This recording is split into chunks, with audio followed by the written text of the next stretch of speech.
लु साथीहरु घिउ चाहिँ तयार भइसक्यो पाकिसक्यो हैन अब यो घिउलाई चाहिँ यसमा खन्याउने हो सधैं त यो घिउ यो भोरी यस्तो 2-3टा टिफिनमा हुन्छ घिउ यसपाली चाहिँ धेरै छैन यति छ घिउ अब यो पाक्यो अब ग्यास अफ गर्दिए हैन वाउ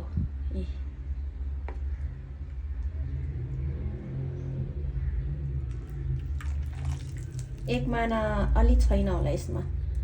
यत्रो घिउ हुन्छ एकचोटीमा यत्रो घिउ बन्छ ओहो अब चाहिँ यसलाई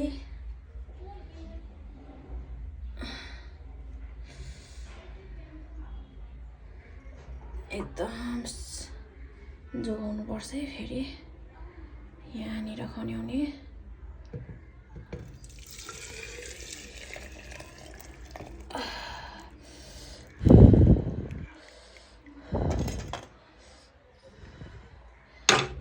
यस्तो हुन्छ पिँधमा चाहिँ यति भयो साथीहरु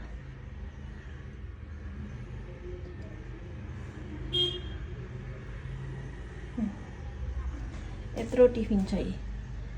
यसमा 4 माना अटाउँछ आधी भयो